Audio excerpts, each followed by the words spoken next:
다들 잘 지내셨나요? 오늘 벌써 수요일입니다. 그치요? 우리 수요일 아침에 하나님 앞에 예배하러 나오신 여러분을 우리 주님의 이름으로 환영합니다. 이 시간 우리 하나님 앞에 함께 찬양할 때 조금 오래된 찬양이긴 하지만 우리 비전이라는 찬양입니다. 이 찬양으로 하나님 앞에 함께 나아가겠습니다.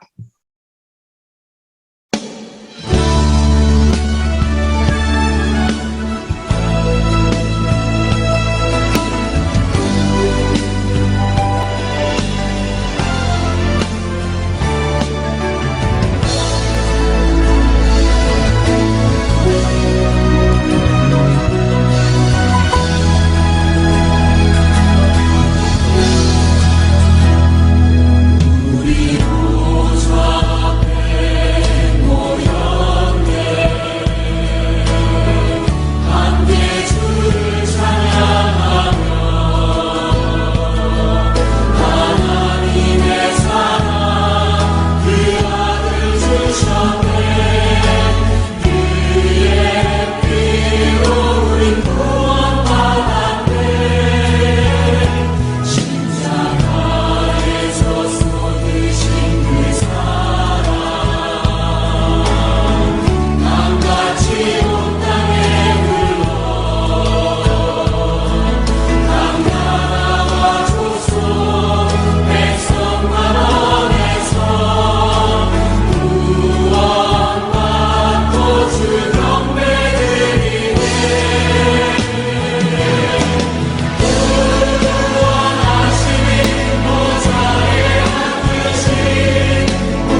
아멘. 시간 우리 함께 한번 기도하며 나아가십시다. 사랑하는 하나님,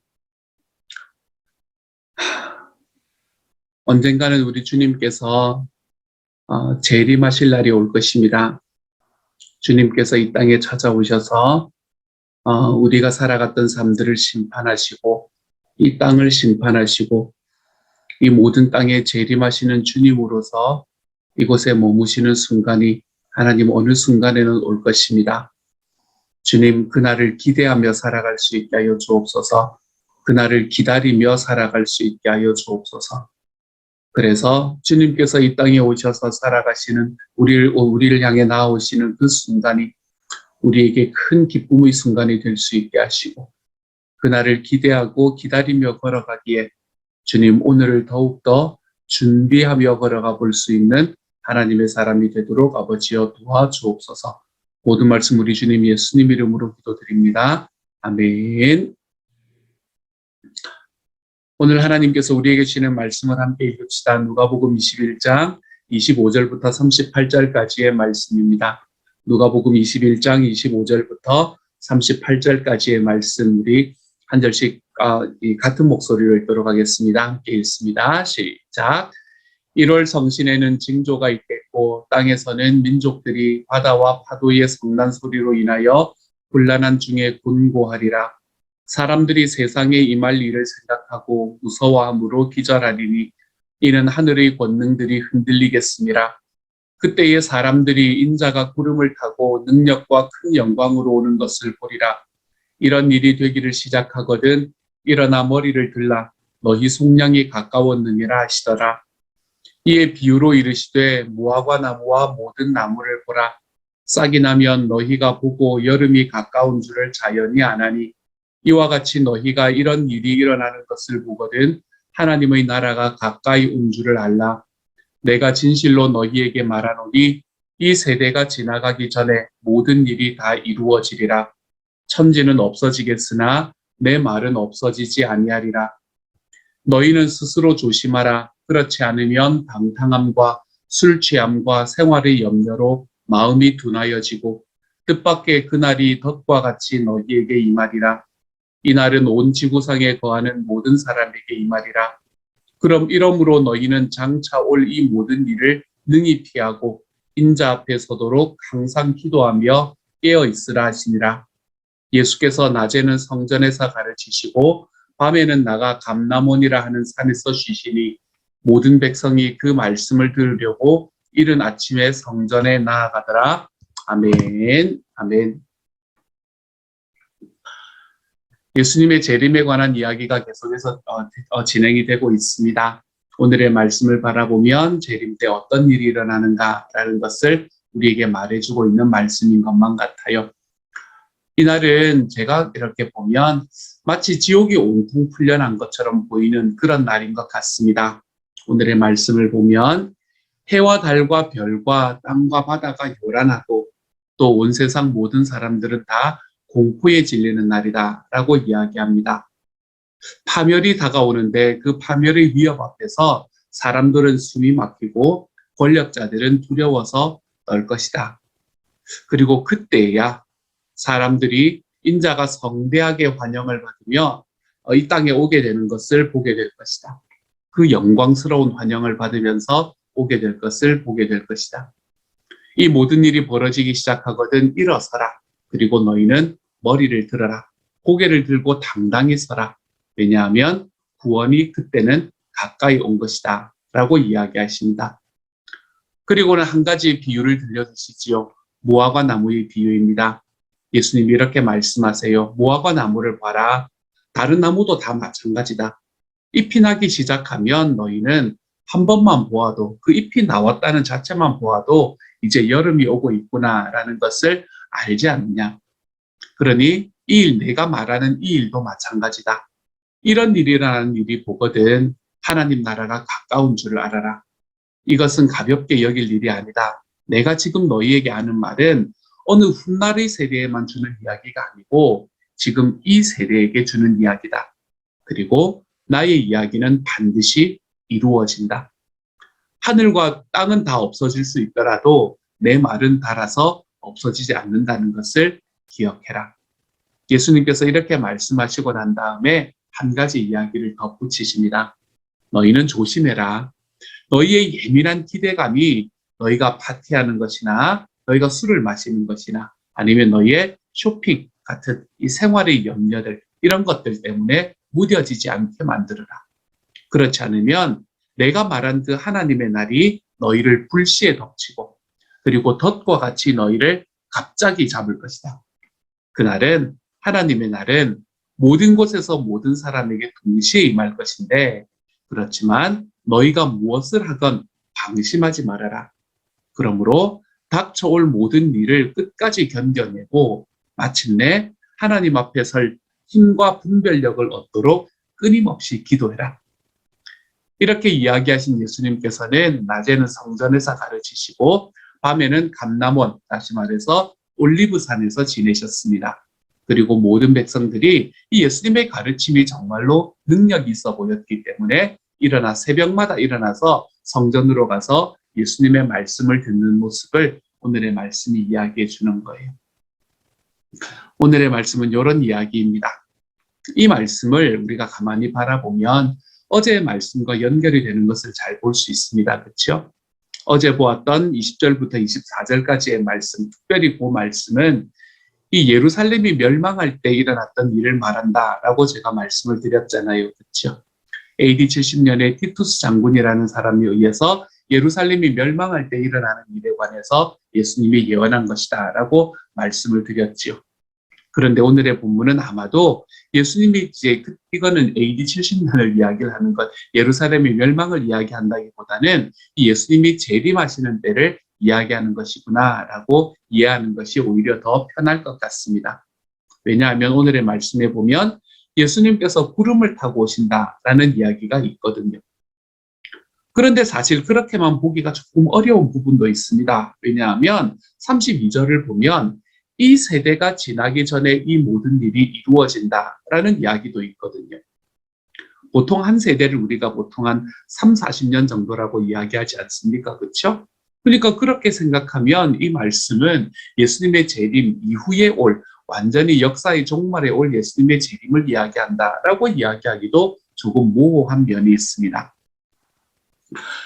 좀 복잡해서 이야기를 안 하려고 그랬는데요. 이야기가 나온 길에 그냥 조금만 제가 설명을 드리도록 하겠습니다. 이 말씀을 묵상을 하는 시간이기 때문에 제가 가능하면 말씀 연구는 하지 않으려고 하는데 그래도 혹시나 궁금해하시는 분이 계실까 해서 간단하게만 말씀드릴게요. 제가 좀 전에 말씀드렸던 것처럼 이 27절의 말씀과 32절의 말씀이 어울리지가 않습니다. 그래서 이 두 가지의 말씀을 조화시키기 위해서 여러 가지 의견들이 등장을 했지요. 하나는 이 27절의 말씀이 AD 70년 예루살렘이 멸망하는 때를 가리킨다라고 이야기하는 사람들이 있습니다. 아니 그러면 예수님께서 구름을 타고 오신다라는 것은 어떻게 가능하냐고요? 이것을 그렇게 주장하는 사람들은 이 말씀을 상징으로 바라보는 거죠. 진짜로 구름을 타고 오시는 것이 아니라 예수님의 이름이 높이 들리게 된다라는 것을 상징하는 것이라고요.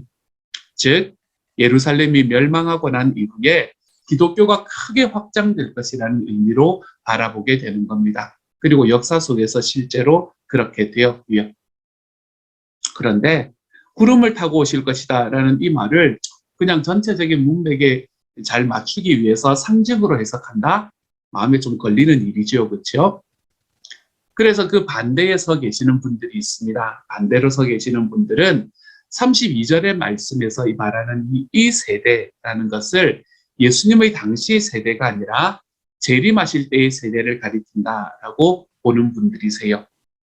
그렇게 보면 확실하게 이 전체의 말씀들이 재림의 때를 가리키는 것이 되기는 하는데 예수님께서 그러면 이 마지막에 재림의 때에 다시 말해서 이 내가 재림할 때의 시대 이렇게 이야기를 하시지 않고 굳이 이 세대가 지나기 전에 라는 말씀을 하신 것을 보면 그것도 마음에 좀 걸리지 않습니까? 그렇죠?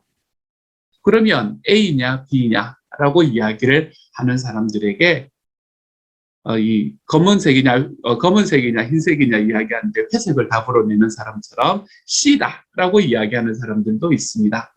이분들은 어떤 분들인가 하면 이 두 가지의 관점을 모두 취하는 분들이지요. 다시 말해서 종말을 예루살렘의 멸망으로부터 예수님의 재림 때까지의 전체 기간이 종말이다라고 이야기하십니다. 예수님은 이 두 가지를 동시에 바라보시면서 말씀하신다는 거예요.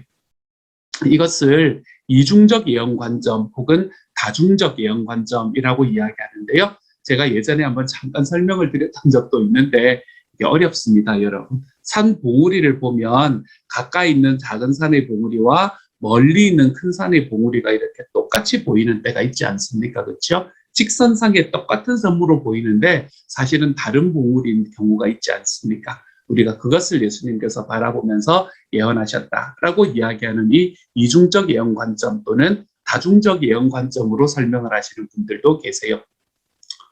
이렇게 보면 그럴듯하기도 합니다. 사실 제 마음은 이 세 번째 것에 가장 많이 가 있기는 해요. 그렇지만 역시 알쏭달쏭하기도 해요. 항상 이 종말이 관련되면 늘 좀 어려운 것 같아요. 이 종말이 관련되면 늘 헷갈리는 것 같습니다.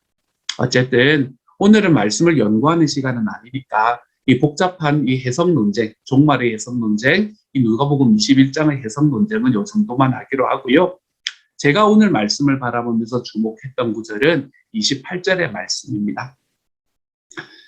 이 말씀은 뭐라고 이야기하나 하면 전쟁이 일어나고 자연이 흔들리는 끔찍한 날이 올 것인데 그때 오히려 머리를 들어라 라고 이야기를 합니다. 왜냐하면 그날은 우리에게 구원의 날이기 때문인 것이지요. 지금 우리가 살아가는 삶은 예루살렘의 멸망의 시기는 이미 지나갔고 우리는 이제 예수님의 재림을 내다보면서 삽니다. 예루살렘이 멸망될 때도 그랬듯이 재림의 날이 가까울수록 우리는 다시 한번 이 끔찍한 일들이 일어나는 것을 볼 수 있게 될 겁니다. 아니 사실 생각해 보면 이런 끔찍한 일들은 이미 지금도 우리가 겪고 있는 일이기도 합니다. 세상에는 점점 전쟁이 많아집니다. 전쟁의 소리가 점점 높아지기 시작하고요. 어떤 분들은 3차 대전의 이야기까지 하고 있는 그런 시대를 살아가는 것 같습니다.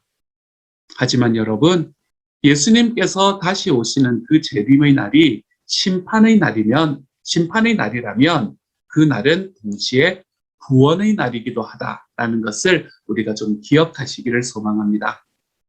예수님이 재림하시는 그 하나님의 날은 하나님을 떠나서 완전히 뒤틀려 있던 것들이 바로 잡히는 날입니다.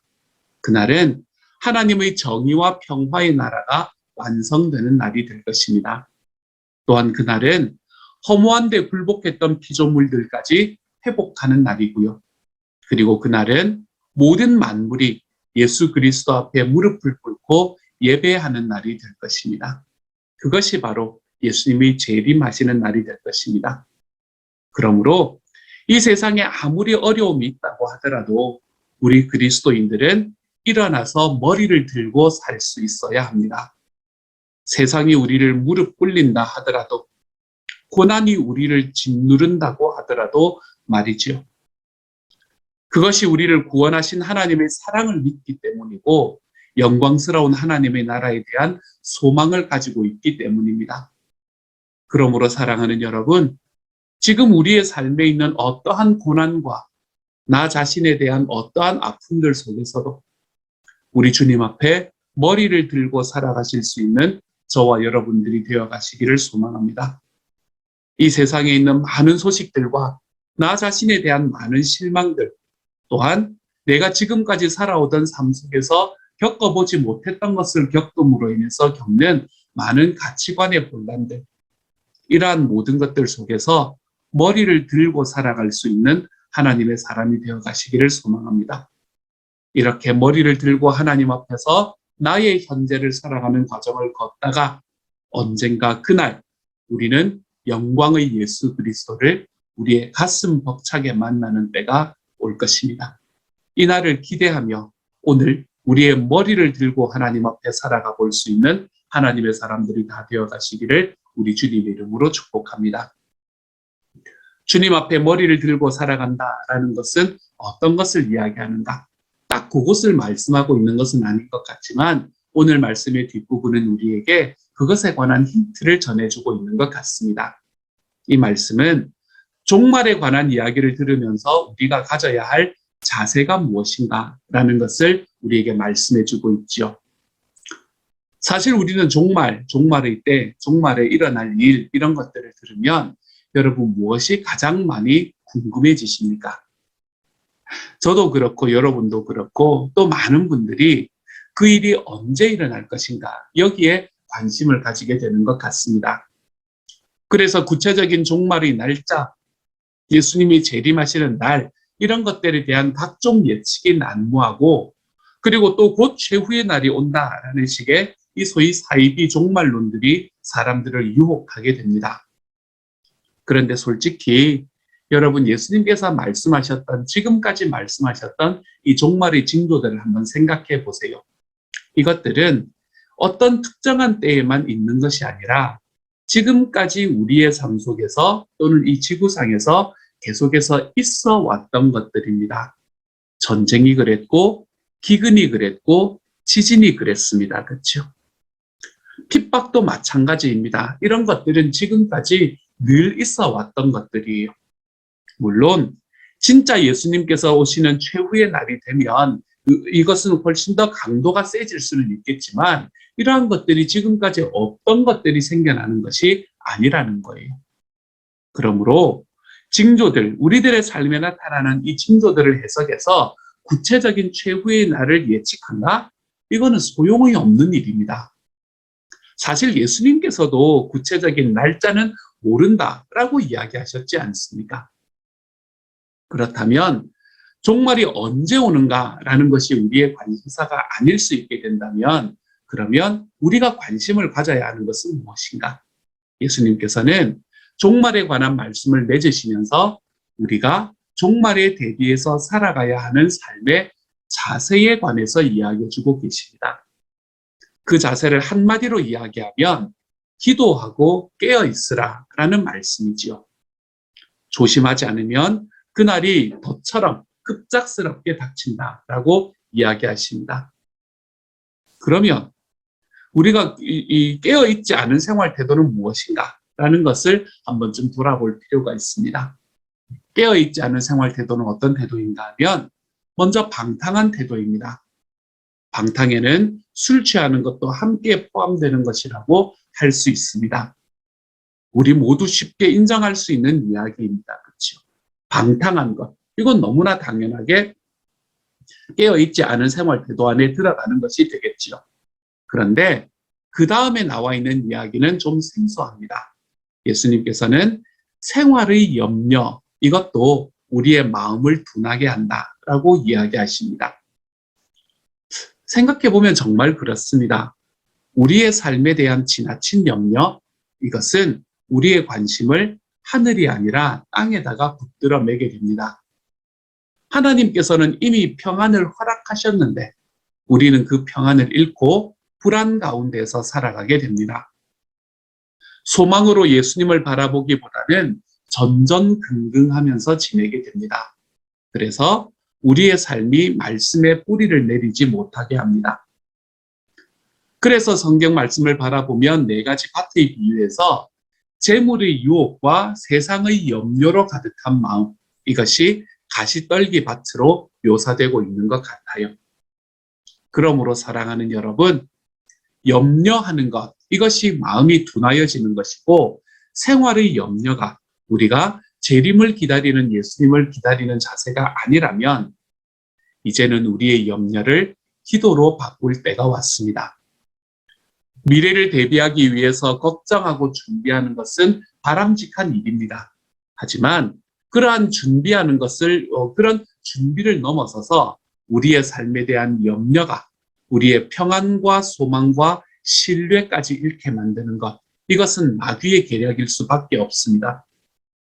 우리는 우리의 삶에 낙심될 때에 그 낙심을 이길 때까지, 우리의 삶이 불안할 때 그 불안을 이길 때까지 하나님 앞에 엎드릴 줄 알아야 합니다. 예수님께서도 겟세마네 동산에서 염려를 이기실 때까지 기도하지 않으셨습니까? 그리고 또한 말씀을 열심히 듣는 자리에 열심히 나아가시기를 소망합니다. 예수님께서는 당신이 떠날 날이 얼마 남지 않았다는 것을 아시고 매일 성전에서 가르치셨다라고 이야기합니다. 그리고 그때 가르치셨던 그 생명의 말씀들이 지금 우리에게로 이어져 우리를 구원에 이르게 하는 것이지요. 말씀을 듣기 위해서 이른 아침에 성전에 나아갔던 예루살렘 백성들, 이 사람들처럼 우리도 말씀 앞으로 열심으로 나아갈 줄 알아야 합니다. 그 백성들처럼 이 새벽을 깨워 주님의 말씀 앞에 나오신 여러분의 우리 주님 앞에 복 받으실 줄을 믿습니다. 그래서 우리의 삶에서 깨어서 기도하고 말씀 앞에 나아가는 것. 그날이 오면 그날이 오는 것을 보면 볼수록 더더욱 이렇게 나아가 보는 것. 이것이 종말을 살고 있는 우리가 가져야 할 바른 자세가 되는 것이지요. 오늘 주님의 말씀 앞에 이른 새벽부터 나온 여러분, 우리 주님의 말씀 앞에 바로 서 있는 분이라는 거 확신합니다. 오늘 하루도 우리의 삶 속에서 깨어 기도하고 그리고 하나님 앞에 말씀으로 서 있는 자리. 종말이 다가오면 더더욱 다가옴을 볼수록 더더욱 그리할 수 있는 자리로 걸어가 볼 수 있는 저와 여러분이 되어서 이 땅에 정말로 흉흉한 소식이 들릴 때에도 주님 앞에 고개를 들고 살아갈 수 있는 하나님의 사람들이 되어 가시기를 우리 주님 이름으로 축복합니다. 이 시간 우리 하나님 앞에 같이 한번 기도하며 나아갑니다. 오늘의 말씀에 응답해서, 오늘의 말씀은 대단히 간단했죠, 그렇죠? 말씀에 응답해서 이 시간 같이 한번 하나님 앞에 기도하며 나아가기를 원합니다. 함께 기도합니다. 사랑하는 하나님, 기도하는 자리, 하나님 제가 이 자리에서 물러서지 않게 해주십시오. 우리의 삶에 어떠한 삶의 과정이라도 기도하는 자리에서 물러서지 않게 해주십시오. 사랑하는 주님, 말씀 앞에 서는 자리, 주님 그 자리에서 물러서지 않게 해주십시오. 저의 삶의 모든 것이 말씀 위에서 바라볼 수 있는 하나님의 사람이 되게 하여 주십시오. 주님이여, 예수님의 재림의 날이 다가오는 것을 보면 볼수록 더더욱 그리할 수 있는 주님을 주십시오. 세상의 염려가 저를 짓누를 주십시오. 세상을 염려할 수 있지만 그것이 저의 삶에 있는 주님이 약속하신 하나님의 하늘 더 이상 짓누르지 않게 주십시오. 사랑하는 주님, 하나님께서 저에게 주님의 은혜도 하시고 주님의 능력도 아버지께서 주시는 신 능력과 영광 은혜 속에 저의 오늘 하루를 살아가는 주님께서 저에게 놀라운 은혜와 사랑, 하나님의 마음, 우리 주님의 능력, 하나님 다시 한번 되새기는 시간 되게 해주시고 언제 이런 것에 너무 마음을 두지 말고 사랑하는 주님, 우리 살아계시는 하나님 크신 은혜와 크신 능력으로 오늘을 주님의 말씀과 기도 안에서 살아가겠습니다. 내가 하나님 정말 이 세상에 있는 모든 성도들이 우리 주님의 마지막 날이 온다는 것을 알면 알수록 더더욱 고개를 들고 살아가겠습니다. 우리 하나님 그날은 나에게 구원의 날이 주님 이것을 고백하며 걸어가 볼 수 있는 하나님의 사람들이 되길 바라겠습니다. 주여 하나님께서 저와 함께 하여 주님 예수님 이름으로 아멘. 사랑하는 하나님 감사합니다. 주님께서 이 땅에 오시는 것을 보면 볼수록 사랑하는 주님, 저희의 마음속에 하나님의 사랑을 더하셔서 저희가 머리를 들고 살아갈 수 있게 하십시오. 좀 더 담대하게 살아갈 수 있게 하십시오. 세상의 근심에 너무 얽매여서 주님이 주시는 평안 잃어버리고 살지 않게 하여 주십시오. 언제 오시냐, 어떻게 오시냐 이런 것들에 마음이 너무 뺏겨서 지금을 살아가는 삶의 자세를 하나님이 이야기하셨음을 잊지 않게 하여 주십시오. 사랑하는 주님, 그래서 이 땅을 살아가며 언제나 주님 앞에 무릎 꿇고 우리 하나님의 말씀 안에서 살아가는 일에 우리의 삶을 들여볼 수 있게 하여 주옵소서. 오늘 우리의 삶이 그렇게 우리 주님의 재림을 준비하는 삶이 되도록 하나님 도와 주옵소서. 모든 말씀 우리 주님 예수님 이름으로 기도드립니다. 아멘. 하늘에 계신 우리 아버지여, 이름이 거룩히 여김을 받으시오며 나라 임하옵시며 뜻이 하늘에서 이룬 것 같이 땅에서도 이루어지이다. 오늘날 우리에게 일용할 양식을 주옵시고 우리가 우리에게 죄 지은 자를 사하여 준 것 같이 우리 죄를 사하여 주옵시고 우리를 시험에 들게 하지 마옵시고 다만 악에서 구하옵소서. 대개 나라와 권세와 영광이 영원히 있사옵나이다. 아멘.